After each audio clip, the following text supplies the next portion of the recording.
Bismillahirrahmanirrahim. Assalamualaikum warahmatullahi wabarakatuh.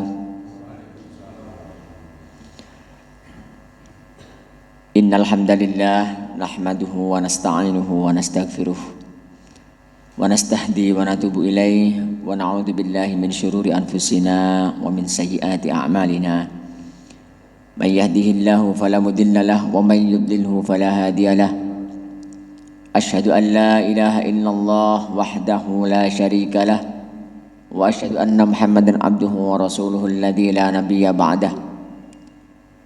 Allahumma salli wa sallim wa barik ala nabiyyina Muhammadin wa ala alihi wa ashabihi ajma'in wa man tabi'ahum bi ihsanin ila yaumiddin, amma ba'du. Qala Allah ta'ala fil Qur'anil 'azim. A'udzu billahi minasy syaithanir rajim. Ya ayyuhalladzina amanu taqullaha haqqa tuqatih wa la tamutunna illa wa antum muslimun. Ya ayyuhan nasu taqu rabbakumul ladzi khalaqakum min nafsin wahidah wa khalaqa minha zawjaha wa batha minhuma rijalan katsiran wa nisaa'a wattaqullaha alladzi tasaaluna bihi wal arham innallaha kana 'alaikum raqiba. Ya ayyuhalladzina amanu taqullaha wa qulu qawlan sadida yuslih lakum a'malakum wa yaghfir lakum dhunubakum wa may yuti'illaha wa rasulahu faqad faza fawzan 'azima. Ma'asyiral muslimin, jamaah sidang Jumat. Yang jamaah sidang Jumat atau jamaah sidang subuh ini? Jamaah pasca Jumat ya, jamaah salat subuh hari Sabtu yang dimuliakan Allah Subhanahu wa taala. Alhamdulillah, kita semuanya diberikan nikmat oleh Allah Subhanahu wa taala yang luar biasa, yang belum tentu dimiliki nikmat ini oleh setiap orang. Yang paling utama adalah nikmatul iman wal Islam. Kemudian ada nikmat sehat, nikmat sempat, dan juga nikmat rasa aman. Sehingga pada pagi hari ini kita bisa melakukan satu amalan yang sangat-sangat luar biasa, yang Allah dan Rasulnya itu menjadi saksi bagi siapapun orang-orang yang mengikuti sholat subuh secara berjamaah di dalam waktu yang telah ditentukan.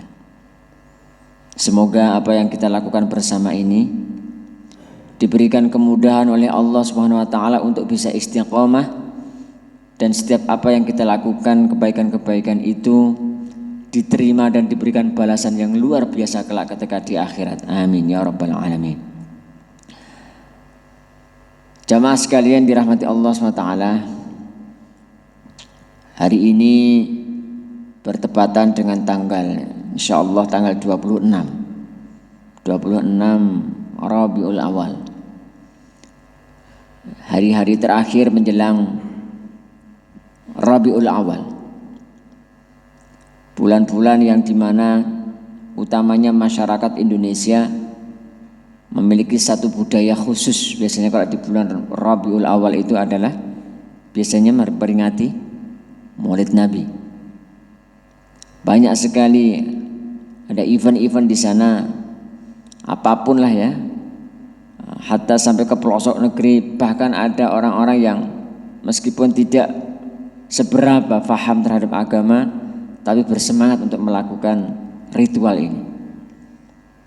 Kita anggap sebagai ritual, kenapa? Sebenarnya awalnya saya lebih suka kalau dianggap sebagai seremoni. Namanya seremoni berarti biasa umum.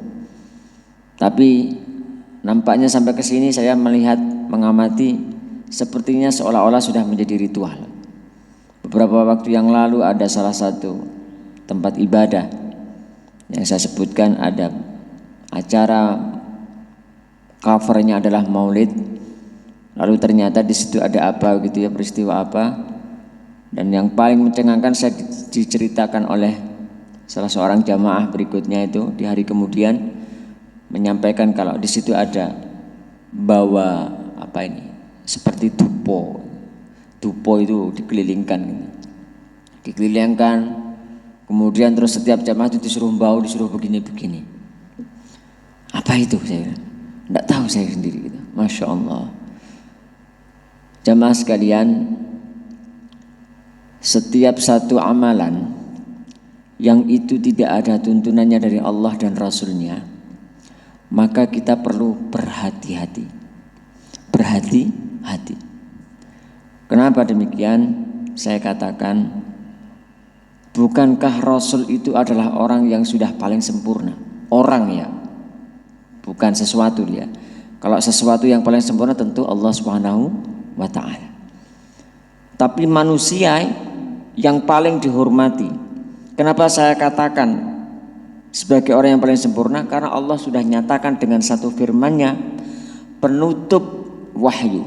Al-yauma akmaltu lakum dinakum wa atmamtu alaikum ni'mati wa raditu lakumul islama dina. Telah aku sempurnakan pada hari ini agama bagi kalian. Jadi artinya semua risalah yang sudah diberikan kepada baginda Rasulullah SAW itu berarti sudah sempurna. Sudah sempurna. Risalah yang namanya sudah sempurna berarti ya sudah. Tidak ada posisi tawar-menawar. Ini di dalam masalah ubudiyah, dalam masalah ibadah, ritual. Ritual, sekali lagi ritual. Tapi kalau masalah kehidupan dunia, kata Nabi, antum a'lamu bi umurid dunyakum, bahwa kalian lebih tahu tentang masalah urusan dunia. Ini yang harus kita pahami bersama, bahwa urusan masalah ubudiyah ukhrawi itu sejatinya sudah fix, tidak ada masalah.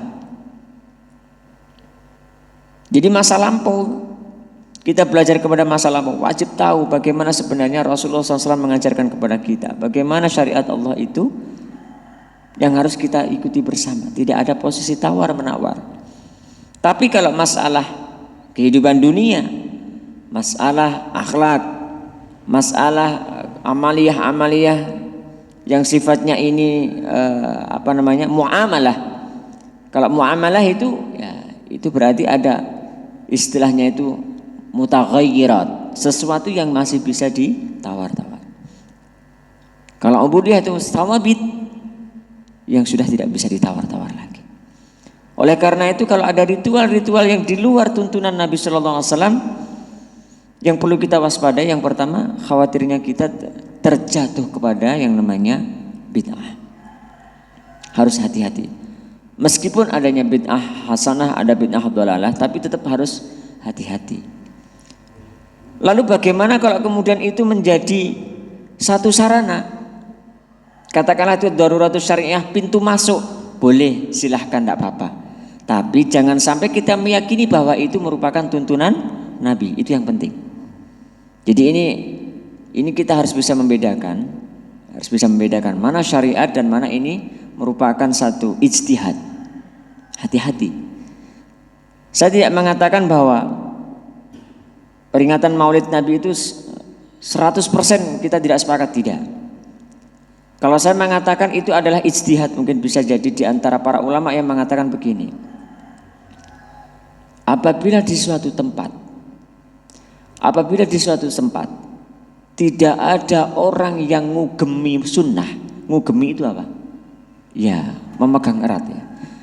Apabila di suatu tempat tidak ada yang mendakwahkan sunnah, maka adanya ahli bid'ah itu masih lebih baik daripada tidak ada sama sekali. Ada qaul ulama ini.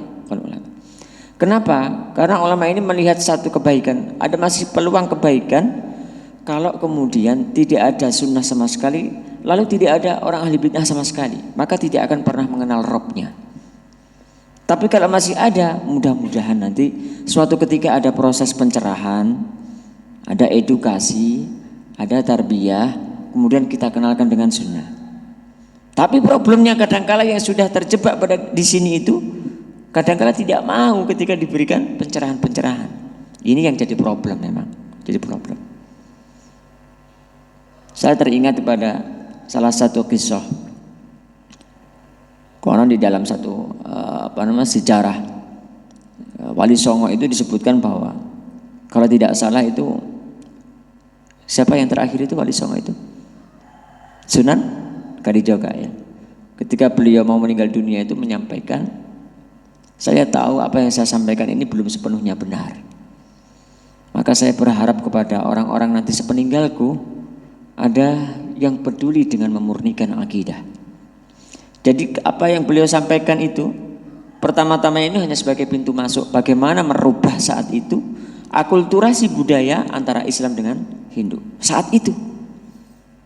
Tapi setelah ini harus dilakukan proses pemurnian. Kita tunjukkan mana sebenarnya yang sesuai dengan syariat dan mana yang tidak. Dan kita sebagai kaum muslimin, sebagai orang yang mengaku beriman kepada Allah dan Rasulnya kepada hari akhir, harus legowo memang. Harus legowo. Ini sesuai, ini tidak. Sesuai, ini tidak. Harus legowo. Tidak kemudian melakukan proses tawar-menawar. Apa ya benar? Tidak begitu.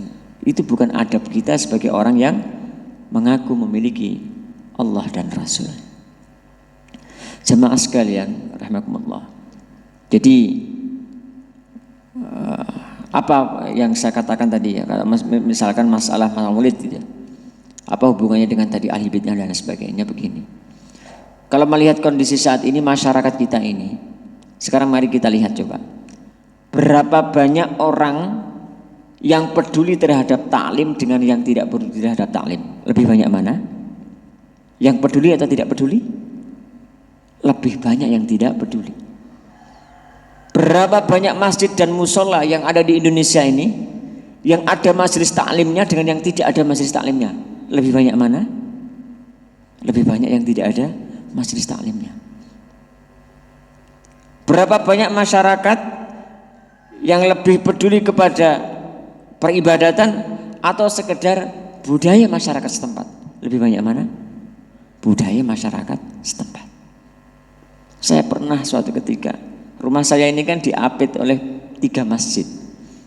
Ke barat masjid, ke timur masjid, ke utara masjid. Suatu ketika azan Isya, Allahu Akbar, Allahu Akbar. Saya berangkat biasa. Saya berangkat itu ketika di perjalanan itu ketemu sama orang itu sudah pakai baju koko warna putih. Ya pakai kopiah hitam, pakai celana. Saya lihat, alhamdulillah. Sekarang saya jarang melihat orang ini ke masjid. Alhamdulillah. Mudah-mudahan orang ini ke masjid. Saya senang dah. Ya saya sapa, selalu saya menyapa kalau mau berangkat ke masjid. Begitu sampai ke masjid, salam-salam nggak ketemu sama orang ini kemana? Saya hanya berhusnudzan, ya Allah mudah-mudahan orang ini mungkin nggak nyaman di masjid ini. Mudah-mudahan ke masjid timur atau ke masjid utara, atau mungkin ke masjid selatan. Ada masjid sekolah, tapi di sana juga ada sholat jamaah. Ya sudah, tidak apa-apa. Kebetulan setelah itu ada pertemuan di warga. Ada mau hajatan apa itu, saya lupa, mau pernikahan atau apa. Ternyata sampai di sana sudah duluan duduk di paling depan pakai baju yang tadi dipakai. Nah, kesimpulan saya berarti mungkin tadi tidak berangkat ke masjid tapi langsung ke rumah warga. Karena dianggap sebagai budaya. Ini satu contoh saja. Saya tidak perlu katakan siapa orangnya karena nanti termasuk ghibah. Tapi kalau ini kan hanya sebagai ibrah ya, i'tibar yang perlu kita ketahui bersama. Bagaimana masyarakat kita ini yang lebih peduli kepada budaya dibandingkan dengan ibadah. Ini harus kita pahami bersama. Oleh karena itu, mengumpulkan masyarakat di dalam satu taklim itu saat itu sangat sulit. Di samping yang pertama itu juga tidak adanya budaya di tengah-tengah masyarakat kita ini untuk belajar. Tidak paham bahwa belajar agama itu adalah long life education, belajar seumur hidup. Yang kedua, adanya pergeseran pemahaman bahwa agama itu seperti ilmu-ilmu biasa. Kalau sudah diketahui ya wis beres. Jadi seolah-olah kalau pelajaran agama di sekolah itu ujian nilainya A atau 100 beres sudah. Tapi tidak ada bagaimana niat untuk mengamalkan. Padahal agama itu bukan hanya sekedar knowledge, tapi harus mengarah kepada behavior, kepada perilaku, pengamalan dan lain sebagainya. Ditambah lagi yang ketika diperparah, adanya satu stigmatisasi bahwa belajar agama itu nek terlalu dekik, katanya nanti mengarah kepada radikalisme. Ini yang memperparah. Akhirnya apa? Masyarakat kita tidak memiliki orientasi ke arah sana. Kalau saya mengatakan biasanya di kalangan akademisi, Anda ini belajar mau mengarah ke S2, mau ke S3, bahkan mau postdoktoral, mau ke profesor, bahkan setelah itu ada riset-riset, itu sudah membaca jurnal banyak, sampai direwangi gak turu dan lain sebagainya, melakukan review dan sebagainya. Tapi kenapa kalau Anda ini mengasah keilmuan tentang masalah kehidupan yang itu kita pakai nanti seumur hidup, bahkan pasca kehidupan kita. Ya, kita ini hidup di dunia ini kan hanya sekedar rest area kan. Di dunia ini kan hanya rest area. Setelah itu kita akan melanjutkan perjalanan menuju akhirat yang itu tidak terbatas waktunya. Kenapa kita tidak sadar seolah-olah kita ini di rest area itu selamanya? Sekarang di rest area itu dibatasi 30 lebih dari 30 menit katanya begitu ya. Sama di dunia juga begitu, kita akan limited waktunya.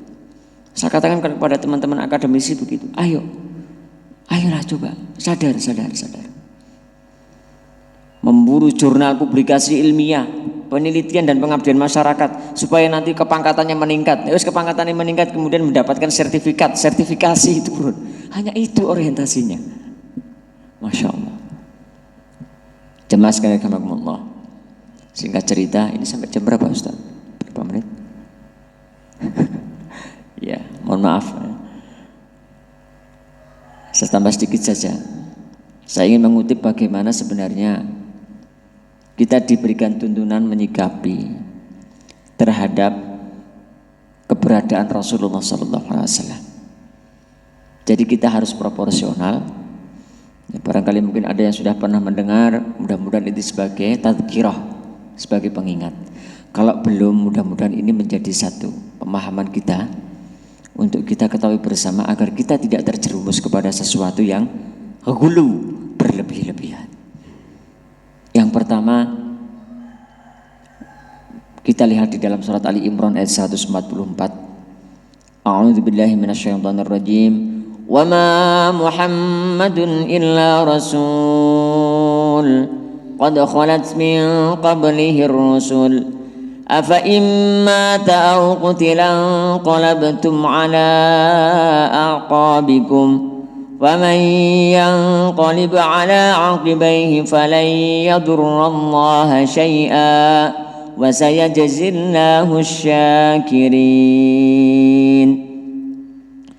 Dan tidaklah Muhammad itu kecuali hanya seorang rasul.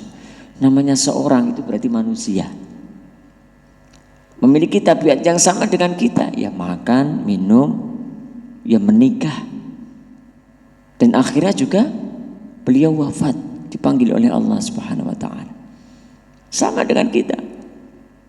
Ada basic need, ada physiological need, ada kebutuhan-kebutuhan fisiologis yang sama dengan kita. Ada rasa aman, ada kebutuhan yang lain sebagainya. Sama dengan kita. Berbeda dengan Allah Subhanahu wa taala. Zat Sang Khalik yang memiliki sifat khusus diantaranya adalah hak prerogatif kesemestaan. Sedangkan Rasulullah SAW tidak memiliki. Beliau tidak memiliki hak prerogatif kesemestaan. Apa itu? Ya, kalau saya menjelaskan mungkin apa sih prerogatif kesemestaan itu? Sebut saja begini. Biasanya kalau kita diberikan satu tuntunan, bahkan salah satu hadis menyatakan bahwasanya barang siapa bersolawat kepadaku 1 kali, maka aku akan balas berapa kali? 10 kali. Allahumma sholli ala Muhammad, misalkan begitu.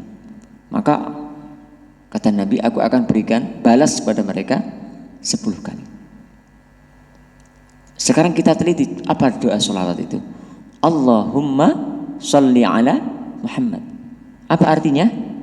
Ya Allah, berikanlah solawat kepada Nabi. Kalau ditambahkan lagi, Allahumma sholli wa sallim wa barik ala Muhammad. Ya Allah, berikanlah keselamatan dan keberkahan kepada Nabi. Itu artinya apa? Yang bisa memberikan keselamatan dan keberkahan itu adalah Allah Subhanahu wa taala, bukan Nabi sallallahu alaihi wasallam. Tapi mengapa banyak di antara saudara-saudara kita seolah-olah Nabi itu bisa memberikan itu? Padahal kita gak pernah tahu Apa sih bentuknya, warnanya itu apa, keberkahan itu seperti apa ya? Walaupun Nabi itu tahu bentuknya keberkahan itu, tentu Nabi akan memerintahkan begini, mintalah kepadaku keberkahan. Tidak. Ma'asyiral muslimin, berapa banyak di antara saudara-saudara kita yang memberikan satu status sifat-sifat Rasulullah SAW seolah-olah disejajarkan dengan sifat-sifat Allah Subhanahu wa Ta'ala. Ini sangat berlebih-lebihan. Bahkan di dalam sirah Nabawiyah disebutkan suatu ketika Nabi Muhammad SAW itu memasuki satu ruangan, para sahabat menunggu. Ketika Nabi datang, beliau akan berdiri. Para sahabat itu istilahnya itu menyambut kedatangan Nabi. Nabi menolak, ijlis, duduklah kalian. Seorang Nabi yang mulia. Kalau sekarang, pripun Ustaz? Kalau kita berada di kantor, pimpinan memasuki ruangan, hadirin dimohon berdiri, bertolak belakang. Maka pantaslah kalau sekarang itu terjadi banyak hal penyimpangan-penyimpangan di dalam fungsi kepemimpinan.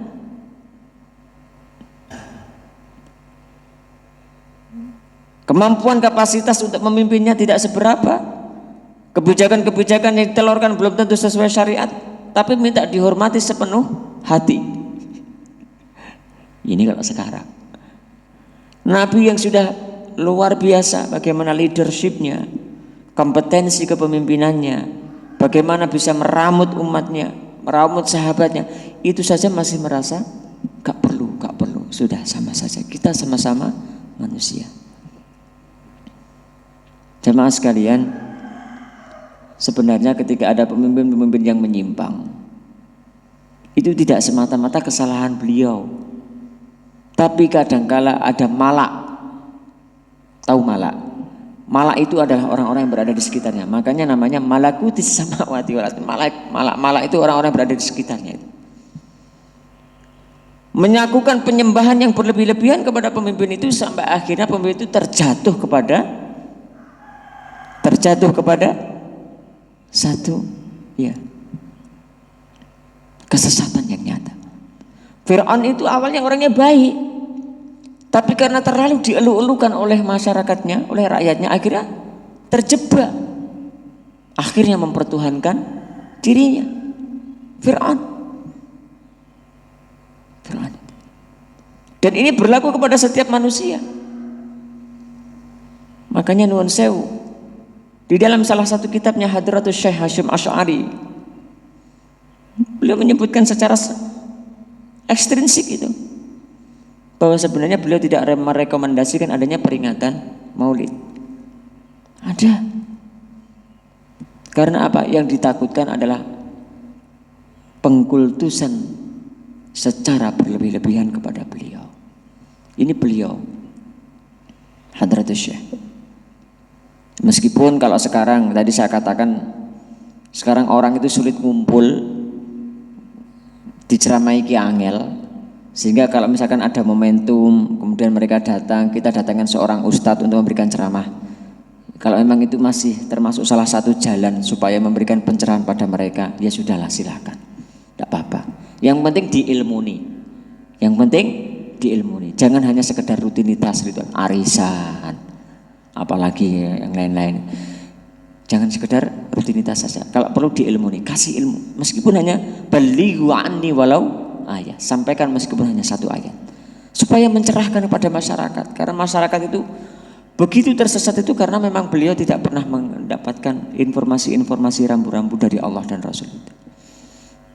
Jamaah sekalian, itu yang pertama. Jadi kita menyifati Rasul jangan sampai seperti sifatnya Allah Subhanahu wa Ta'ala. Yang kedua, kalau kita ingin dicintai oleh Allah, maka tidak ada jalan yang lain kecuali mengikuti Nabi. Lihat surat Ali Imran ayat 31. Rasul disuruh oleh Allah SWT, katakan wahai Muhammad, qul in kuntum tuhibbunallah fattabi'uni yuhibbukumullah wa yaghfir lakum dzunubakum wallahu ghafurur rahim. Katakanlah Muhammad kepada umatmu, wahai umatku, In kuntum, kul katakan Muhammad, in kuntum yen to sira kabeh tuhibbuna mencintai Allah maring Allah. Jika kalian semua mencintai Allah, fattabi'uni maka ikutilah aku, kata Nabi begitu. Ini yang nyuruh Allah. Bukan atas kehendak Rasul, bukan semata-mata Nabi. Tapi Allah menyuruh, kalau kita ingin dicintai Allah maka fattabi'uni, ikutilah Rasulullah SAW. Kemudian setelah itu apa? Yuhibbukumullahu, maka Allah akan mencintai kalian. Wa yaghfir lakum dunubakum, dan akan mengampuni dosa-dosa kalian. Wallahu ghafurur rahim, Allah Maha Pengampun lagi Maha Penyayang. Jadi kalau kita ingin dicintai Allah maka ikuti Nabi. Ikuti Nabi. Apa kata Nabi? Ikuti. Apa yang dilarang Nabi? Jangan kita ikuti. Resepnya hanya itu. Saya berkali-kali mengatakan bahwa Nabi itu adalah guide. Al-Quran dan Sunnah itu sebagai guide dan booknya, buku petunjuk kehidupan. Kita harus sadar bahwa kehidupan ini adalah milik Allah, bukan milik kita. Teman-teman kita yang berada di liberal, yang ada di sekuler itu kan seolah-olah merasa bahwa kita ini memiliki kebebasan menentukan kehidupan ini yang sebebas-bebasnya. Jamaah sekalian, Islam itu adalah minhajul hayah, sistem kehidupan. Bukan hanya sekedar agama, rutinitas, ritual. Semua yang ada di alam semesta ini Islam. Islam. Bahkan kullu mauludin yuladu 'alal fitrah. Setiap yang lahir itu dalam kondisi muslim. Fa abawahu yuhawidanihi aw yunasiranihi aw yumajjisani. Tergantung kepada ayahnya mengajak kemana. Kepada Yahudi, Nasrani, atau kepada Majusi. Bahkan ini benda-benda yang ada di sekitar kita ini semuanya adalah Islam. Karena mereka semuanya berzikir, semuanya bertasbih kepada Allah Subhanahu wa taala. Hanya saja kita enggak tahu. Kita menginjak bumi ini buminya Allah. Menghirup oksigen-oksigennya Allah. Menikmati sebentar lagi itu ada cahaya matahari, itu adalah cahaya mataharinya Allah Subhanahu wa taala. Lalu bagaimana kita bisa terlepas dari sistem Allah? Tidak mungkin. Sehingga kalau kita menginginkan satu kebebasan yang sebebas-bebasnya, tidak bisa. Sebebas-bebasnya kita masih terikat dengan hukum Allah Subhanahu wa taala. Kalau kita ini hidup ibaratnya mengikuti roda. Roda itu berputar. Saya tanya ini, yang enak itu kita hidup mengikuti perputaran roda atau melawan perputaran roda? Mengikuti perputaran atau melawan perputaran? Ya, mengikuti perputaran roda. Rodanya siapa? Rodanya kehidupan dari Allah SWT itu. Kita ikuti itu kan enak. Makanya Allah SWT berfirman, man amila sholihan, barang siapa yang beramal soleh, min zakarin au unsa, dari orang laki-laki atau perempuan, wa huwa mu'minun, dan dia beriman, falanuhyiyannahu hayatan thayyibah. Barang siapa yang beramal soleh, baik laki-laki maupun perempuan, dan dia beriman kepada Allah, beramal soleh sesuai dengan keimanannya, artinya mengikuti hukum-hukum Allah, mengikuti roda, kata Allah, falanuhyiyannahu hayatan thayyibah, akan diberikan kehidupan yang baik, nyaman. Meskipun kenyamanan ini tidak boleh kita kemudian ibaratkan dengan materi. Beda. Versi Allah dengan versi manusia beda tentunya. Hayatan thayyibah versi Allah itu bukan semata-mata materialistik, tetapi ketenangan jiwa. Kemudian banyak hal. Kalau materialistik itu versi manusia ya. Siapa manusia yang tidak pengen dengan harta, pangkat, dan jabatan? Wanita itu, harta tahta wanita itu. Siapa yang nggak pengen? Ya, itu fitrah manusia. Ya, karena kemarin kita diberikan nafsu. Tapi kalau hayatan thayyibah versi Allah tidak begitu, ketenangan juga. Maka ikutilah roda Allah, roda Allah. Kalau kita melawan roda Allah itu, maka pasti kehidupan kita akan tidak enak. Yang kedua, yang terakhir, yang ketiga, yang terakhir, bagaimana kita menyikapi terhadap Rasulullah SAW, Allah berfirman di dalam surat Al-Ahzab ayat 21. A'udzubillahi minasyaitonir rajim. Laqad kana lakum fi Rasulillahi uswatun hasanah liman kana yarjullaha wal yawmal akhir wa dzakarallaha katsira. Telah ada pada diri Rasulullah SAW suri tauladan yang baik. Suri tauladan yang baik dalam segala hal. Jamaah sekalian, saat ini sedang menjamur satu istilah namanya strawberry generation, generasi strawberry. Panjenengan tahu apa maknanya generasi strawberry? Tahu? Pernah mendengar? Belum? Alhamdulillah. Bagi yang sudah tahu mudah-mudahan bisa dicocokkan. Panjenengan tahu buah stroberi? Kalau dilihat bentuknya menarik apa tidak? Menarik. Cantik, ya? Keren. Kombinasi antara merah dengan hitam. Seperti saya begini, menarik. Tidak cas gidik saja ya. Warna hitam dan merah. Kemecer. Tapi coba kalau panjenengan ambil lalu kemudian digigit, bagaimana rasanya? Asam, kecut. Apa maksudnya? Kalau dilihat tampak baik, tapi ketika dinikmati ternyata tidak ada rasa yang enak. Tidak memiliki isi. Begitulah generasi sekarang ini. Lebih mengutamakan tampilan fisik menjadi lifestyle, menjadi gaya hidup, tapi tidak punya value. Tidak punya value.